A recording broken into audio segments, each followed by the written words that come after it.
Hello and welcome to Street Smart Investing, you guys.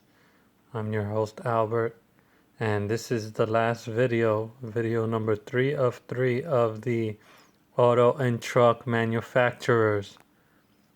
First up, I have is RACE. This is for the Ferrari. I would have thought that the Ferrari ticker symbol would have been something like FR with another letter or more than two letters. Apparently not. So, yeah, race is for the Ferrari brand.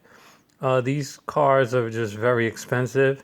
I'm surprised they have like a market cap of they're in the low 30s. I'd say about 32, 36, something like that in that range. I just can't believe that, again, that the market cap's so huge that who's actually, I mean, even before the pandemic, who's actually buying Ferraris, it, it it's got to be maybe like the same person buying multiple, because I just don't see how Ferraris are so expensive, like six figures, and they're increasing sales like year on year. And if they're not, then somebody's buying them up. I know they're a worldwide company, but it doesn't make sense. So, anyways, I did a short-handed note like the last videos. So, race, the PE for them is 62. Earnings per share is at 3.08. Cash flow is at 120 million approximately. Bullish chart, and it looks like it's holding up. The negative, what I don't like, is their debt, 77%. Volume is really low. Well, then again, it's because the markets are closed. So that right now has a different effect, but in markets, when they're open, that can change and that can be much higher. Other than that, I also wrote that they are too expensive. Yes, they pay a dividend, but they only pay a dividend less than 1%. And again, they only pay it out once a year. So the price is at $191.72. I put an X on it because I do not recommend this stock at all. I can't recommend stocks again. I can only tell you to watch list it, and that's the best I can do.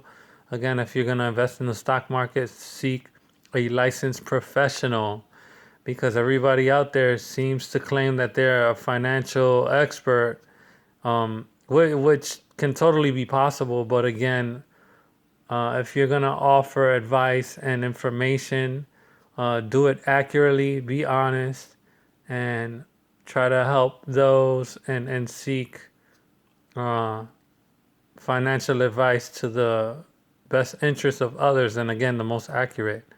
So again, I'm sure there are a lot of people that are not licensed and they just want to give opinion, and your opinion is not always advice, because what might be suitable for one person might not be suitable for other people. And again, people have different goals, people have different mindsets. So, you can't just force your opinion on others.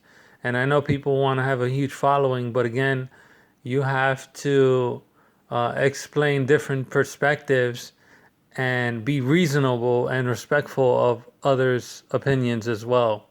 So again, with that said, I'm just going to continue on to the next one. Next one is Ford, ticker symbol F, one of the rare symbols that only have one letter. I do not like Ford. I'm sorry. Everything is wrong with it. Positives, I have nothing really good to say about them. They make cars, obviously, but they don't make good cars. I really don't know what to say. The only thing, they have plenty of shares available.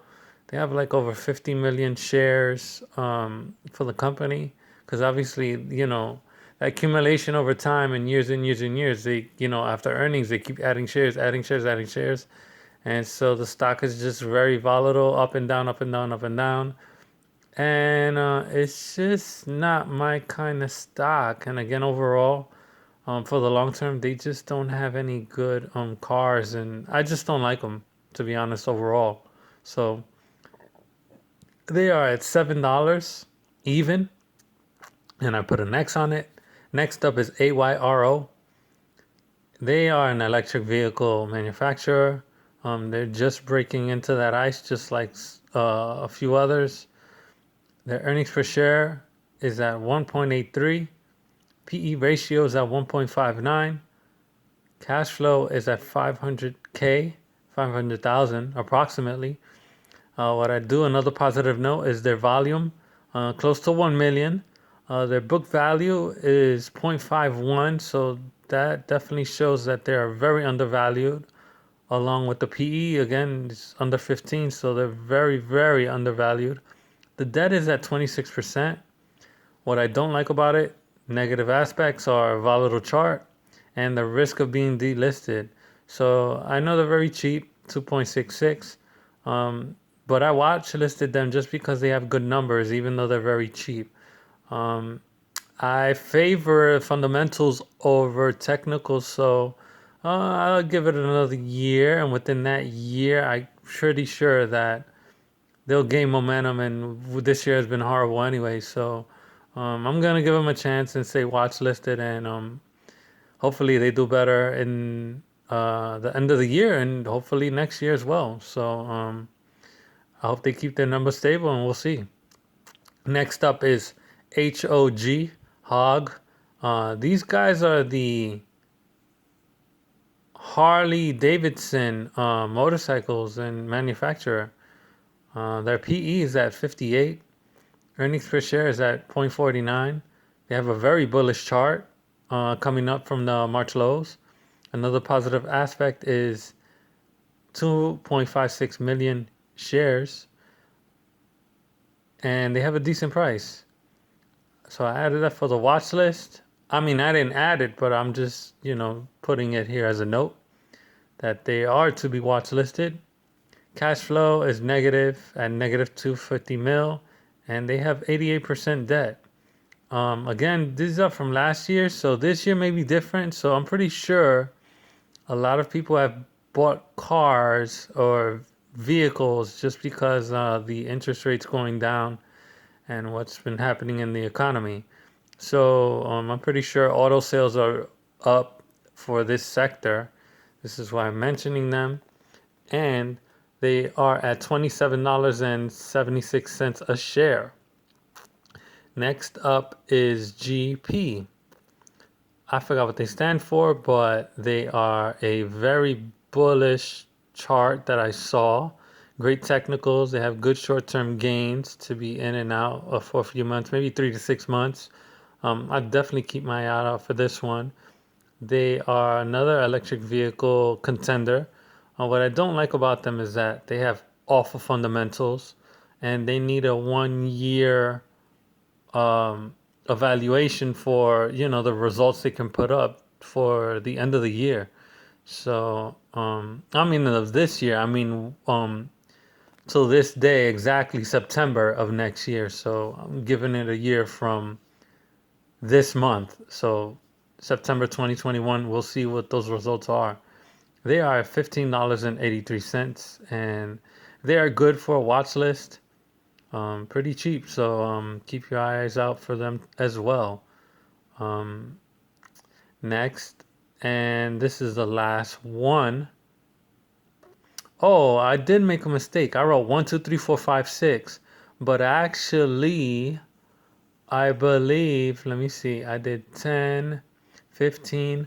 So this one's actually number 16, if I'm not mistaken, 17, 18, 19, 20, and they're supposed to be number 21. So these numbers are a typo, but 1 through 6 is because I these are the six stocks I'm going over. So this is actually number 21, 20, 19, 18, 17, and 16. So I'm sorry about that, and correcting my work as I go. I forgot to do that. Sorry about that. So last one is Solo. They have been doing okay. They have good technicals, good for short-term gains, maybe another good for 3 to 6 months. I'm not sure. Uh, the chart looks flat, but they look like they have room to go because they had short bursts for uptrends, and they've been slowly going down. So I mean, I wrote that they have awful fundamentals, and they need a. That's another company that needs a 1 year a result and then 1 year evaluation. So I guess they need one more year to see how they do. And they also share a risk of being delisted because of the cheap stock price at $2.57. They're okay for a watch list, but again, another 3 to 6 months, and we'll see how that goes. Thank you guys for watching, and I will see you in the next one. I'm not sure what the next sector will be, but I'll try to throw some fun stuff in the next video. Thanks for watching.